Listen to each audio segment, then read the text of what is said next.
Tonight on The Pulse, more records fell around the Penn Sports Round. Who set them and in what sports? And Sash is suiting up for the Super Bowl. We have his comments and more next on OSP.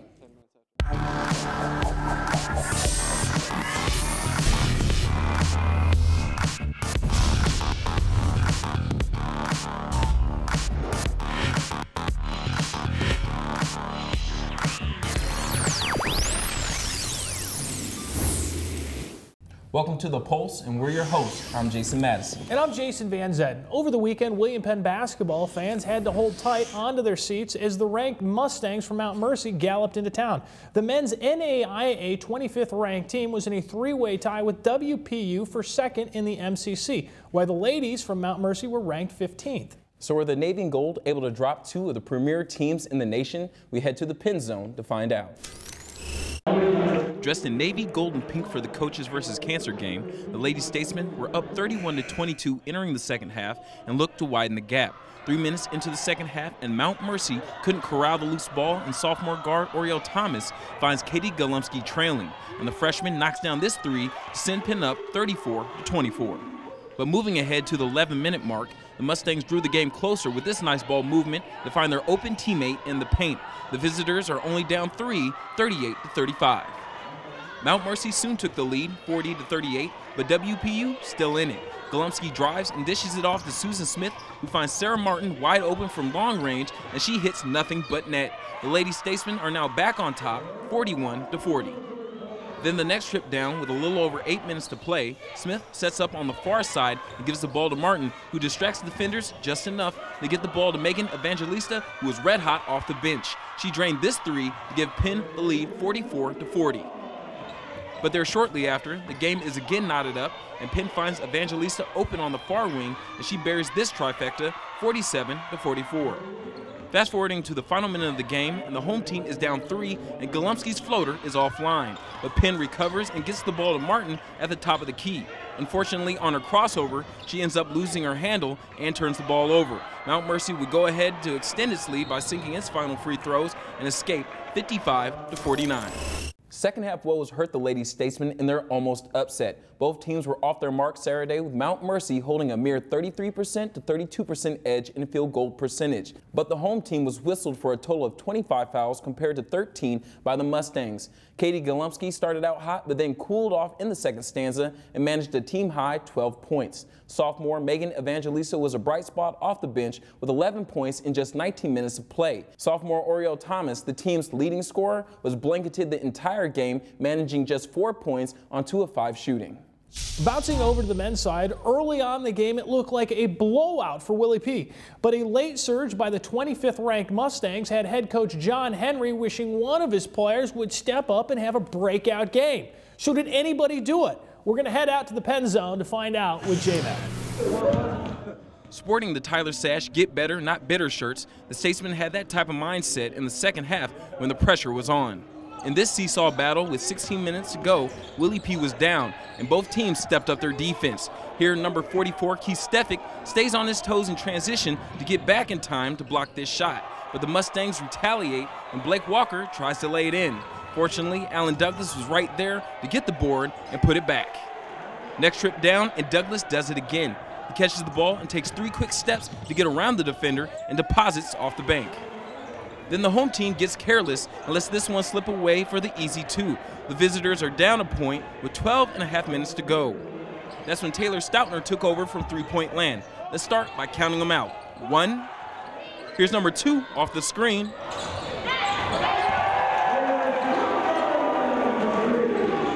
Then he gets his third trifecta. Next, Mount Mercy leaves him open from the near side, and he nets his 4th. And when the Mustangs try to use the full court press, they get burned as Stoutner drops another and sets a new school record. Penn will bump off the NAIA's former 25th ranked team 91-85. After the game, head Statesman basketball coach John Henry was thrilled with the play of Stoutner and the resilience of his squad.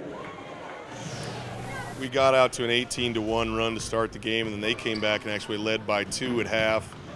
Back and forth for a long time in the second. Got up 10 with 2:09. I thought the game was pretty much over if we just took care of the ball, but we didn't.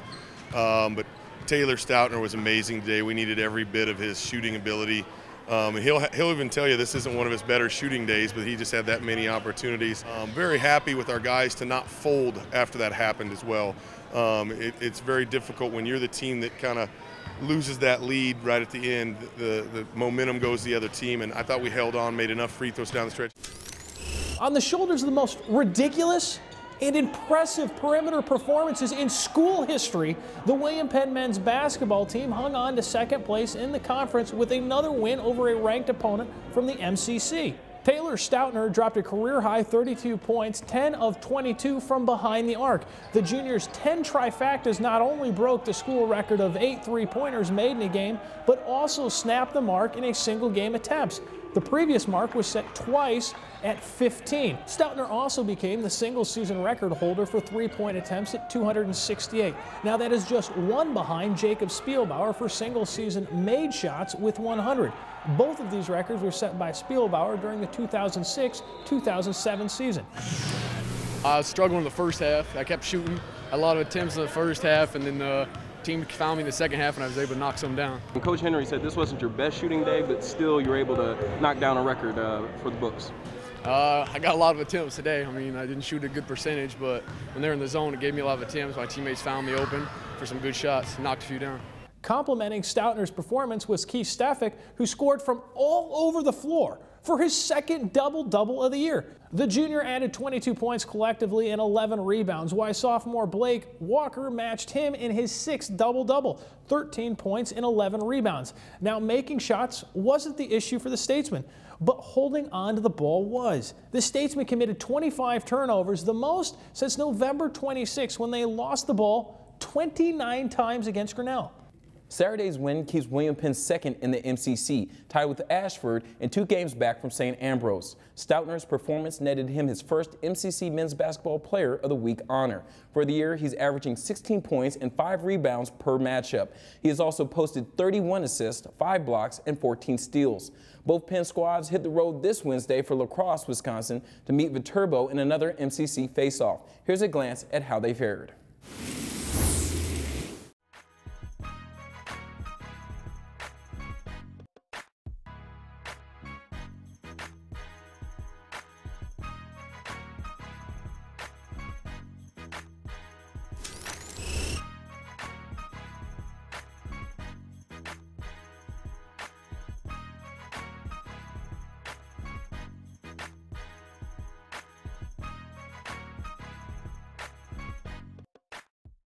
Rolling out the mats, we have the Statesman wrestling team, which sat 17th in the latest NAIA rankings. Rival Grandview is again NAIA's #1, while fellow Central qualifying group programs Missouri Valley and Baker are 7th and 10th in that order. Individually, sophomore Eric Berge is one of the few wrestlers in the nation to stay ranked in the top 5 this year.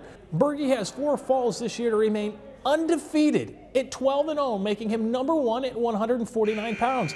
He is just one of 4 individuals who have held their #1 ranking all season. The Statesmen are 7th in the Central group rating, while Grandview remains 1st. When we come back, we'll break down the highlights and analysis of Tuesday night's wrestling dual meet between Missouri Valley and William Penn. We'll be right back. You should see my bank. It can do awesome things. Mom says it's just like the 4 seasons. Always there. Helping communities grow and be a better place to live and work. All because my bank lives here too. Live Iowa, work Iowa, bank Iowa. Member FDIC. Bates Funeral Chapel, where community is more than just a location. Where compassion is more than just a feeling. Where history is more than just a time.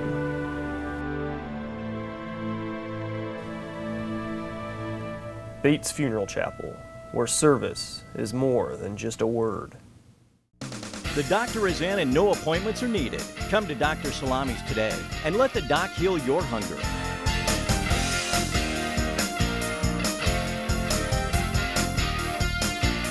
Come to Dr. Salami's for friendly staff, casual atmosphere, and good friends. When you get here, you'll be treated to affordable prices, hearty portions, and good food. So come on down to Dr. Salami's today. Your place for good friends, good food, good times. Welcome back. Tuesday night, the NAIA's 7th-ranked team, Missouri Valley, squared off against the 17th-ranked Statesman. One of the highly anticipated matches came at 149 pounds, where number 1 Eric Berge tried to defend the pin zone when he went face-to-face with number 2 Shay Shive. Following consecutive Missouri Valley falls to open up the meet, Tommy Kozak finally got the Statesman on the board with a 5-1 win at 141 pounds. Then NAIA's number 1 and 2 at 149 pounds hit the mat.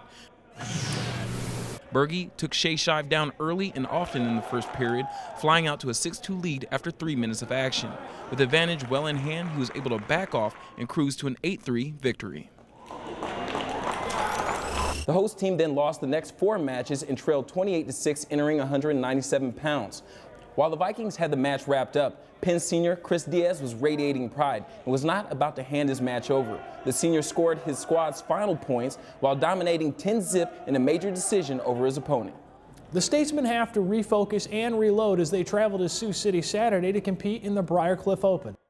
Crossing over to the basketball side, OHS girls welcomed Pella last Friday for some Little Hawkeye Conference action.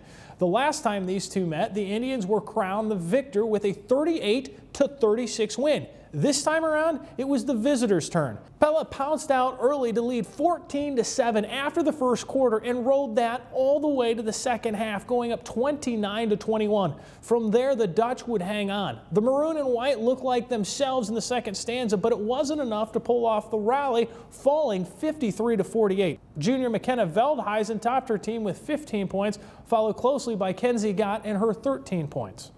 Changing over to the boys' side, Oskaloosa had a rough time all around as the squad was blown out by the Dutch 76-42. To add salt to the wound, the Indians were called for 22 fouls and 12 turnovers. Junior Ty Sarver was the leading scorer for the home team with 9 points, followed by Tyler Hafner and Clay Tucker 7 apiece. When we return, we'll tell you about one Statesman football player the NFL scouts are eyeing, and Oski's own T. Sash is heading to the Super Bowl. We have his comments and more next on OSP. Bates Funeral Chapel, where community is more than just a location. Where compassion is more than just a feeling. Where history is more than just a time.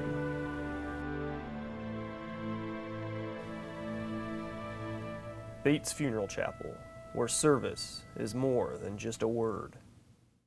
Promise me, son, not to do the things I've done. I'm gonna love you forever, forever and ever, amen.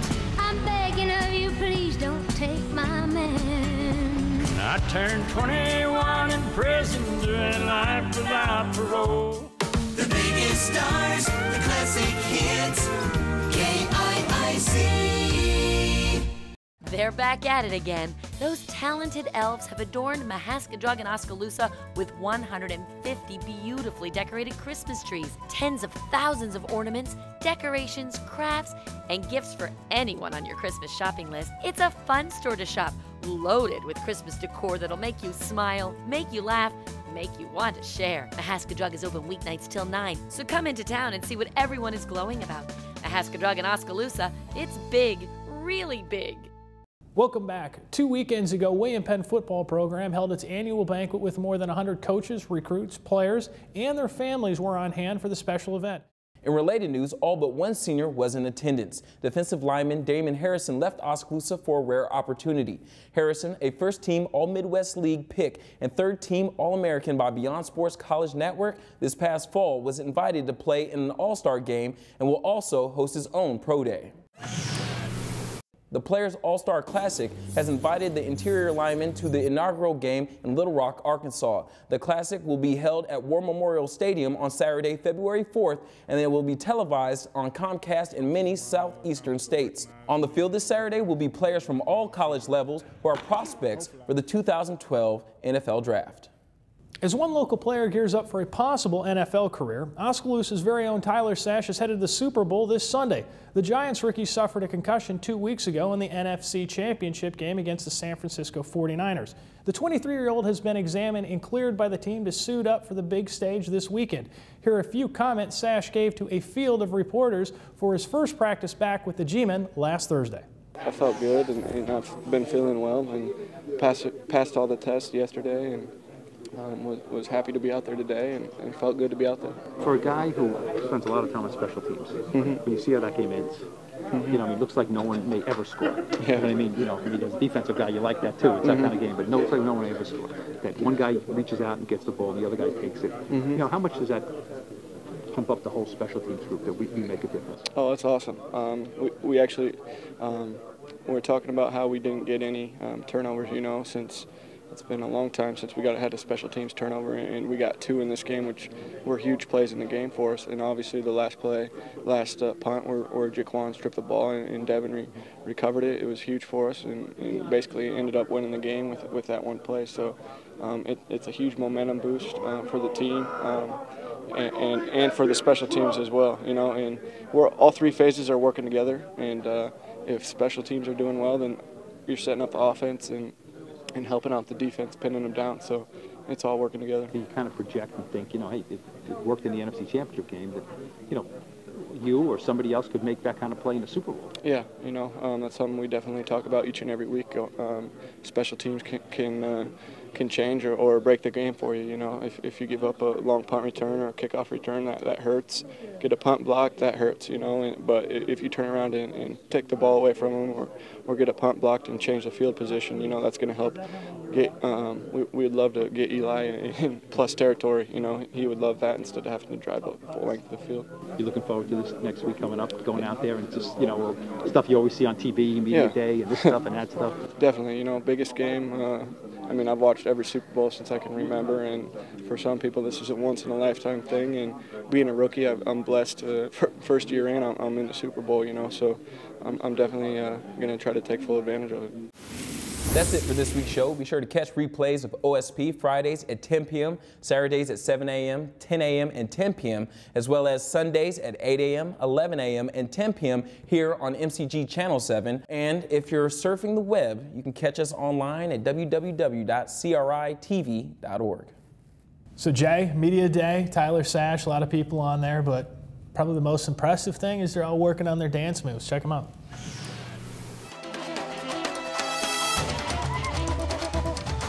Under no circumstances will I salsa dance. You know, I'll leave that to Vic. Is that good? I can't do it. I can't do it. I have 2 left feet.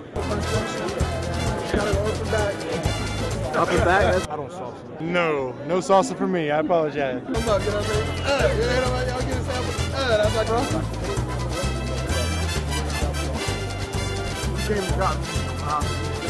That's all I got.